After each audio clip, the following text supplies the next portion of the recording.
എന്തുകൊണ്ടാണ് കൗമാരക്കാരായ കുട്ടികളിൽ violence tendencies ഉയർന്നു വരുന്നത് ചിന്തിച്ചിട്ടുണ്ടോ?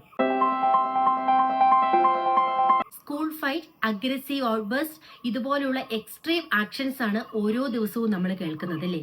സോഷ്യൽ മീഡിയ വഴിയുള്ള വയലൻസിന്റെ എക്സ്പോഷർ ആണ് ഇതിലേക്ക് നയിക്കുന്ന പ്രധാനപ്പെട്ട മോട്ടീവ്സ് എന്ന് നിസ്സംശയം നമുക്ക് പറയാനായിട്ട് സാധിക്കും. Video games, real life bullying എന്നിവയൊക്കെയാണ് ശരിക്കും യങ് ജനറേഷന്റെ മൈൻഡിനെ ഷേപ്പ് ചെയ്യുന്നത്. എന്നിരുന്നാൽ തന്നെയും ഈ പ്രവൃത്തികൾക്കെല്ലാം പിന്നിൽ നമ്മൾ ചിന്തിക്കുന്നതിലേറെ ഡീപ്പർ ഇഷ്യൂസ് ഉള്ളതായിട്ട് നമുക്ക് കാണാനായിട്ട് സാധിക്കും. Unresolved traumas, loneliness, lack of emotional support, അതുപോലെ തന്നെ ചില കേസുകളിൽ ട്രീറ്റ് ചെയ്യപ്പെടാത്ത അല്ലെങ്കിൽ ശ്രദ്ധിക്കപ്പെടാത്ത മെന്റൽ ഹെൽത്ത് കണ്ടീഷൻസ് വരെ ഇത്തരം പ്രവൃത്തികൾക്ക് കാരണമാകുന്നുണ്ട്. അഗ്രസീവ് പ്രവൃത്തികളിൽ കൂടുതലായി ഇൻവോൾവ് ആകുന്ന കുട്ടികളെ നിരീക്ഷിച്ചാൽ നമുക്ക് മനസ്സിലാക്കാൻ സാധിക്കും, ഇത്തരം പ്രവൃത്തികൾ ചെയ്യുന്ന ഭൂരിഭാഗം കുട്ടികളും കേൾക്കാൻ ആളില്ലാത്തവരും വളരെയധികം ഫ്രസ്ട്രേറ്റഡും സൊസൈറ്റിയിൽ നിന്ന് ഡിസ്കണക്റ്റഡ് ആയിരിക്കുന്ന ആളുകളുമായിരിക്കും. ഇമോഷൻസ് അൺചെക്ഡ് ആവുന്ന സമയങ്ങളിൽ ആങ്കർ ആയിരിക്കാം നമുക്ക് ഔട്ട്ലെറ്റ് ആയിട്ട് കിട്ടുക. നമുക്ക് എന്ത് ചെയ്യാൻ സാധിക്കും എന്നതിലേക്ക് വരാം.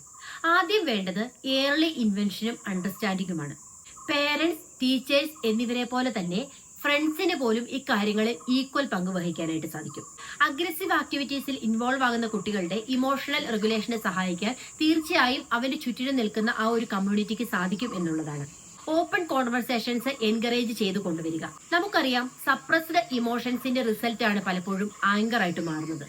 കുട്ടികളുമായി സംസാരിക്കാൻ സമയം കണ്ടെത്തുക എന്നുള്ളതാണ്. കുട്ടികൾ പറയുന്ന കാര്യങ്ങൾ അല്ലെങ്കിൽ അവരുടെ ഇമോഷൻസ് മുതിർന്നവരുമായിട്ട് കമ്പയർ ചെയ്യുമ്പോൾ നമുക്ക് വളരെ നിസ്സാരമായി തോന്നിയേക്കാം. എന്നാൽ ശ്രദ്ധിക്കുക, പലപ്പോഴും നമ്മൾ വളരെ നിസ്സാരം എന്ന് കരുതി അവഗണിക്കുന്ന ഇമോഷൻസ് ആണ് അഗ്രസീവ് ബിഹേവിയറിലേക്കും ഐസൊലേഷനിലേക്കും കുട്ടികളെ നയിക്കുന്നത്. കേൾക്കാൻ ആളില്ലാതെ വരുമ്പോൾ സ്വാഭാവികമായും കുട്ടികൾ സൊസൈറ്റിയിൽ നിന്ന് ഡിസ്കണക്ട് ആവുകയും ഐസൊലേറ്റഡ് ആവുകയും ചെയ്യുന്നു. ഇത്തരം സാഹചര്യങ്ങളിൽ പലപ്പോഴും സോഷ്യൽ മീഡിയയാണ് അവർക്ക് കൂട്ട്.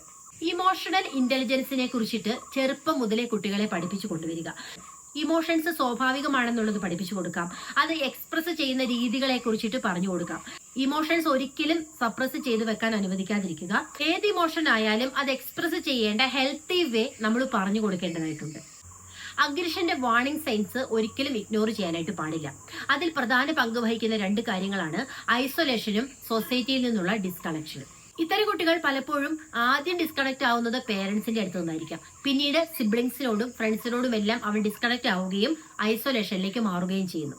ഓർക്കുക, violence is not just a teenagers phase, it's a cry for help.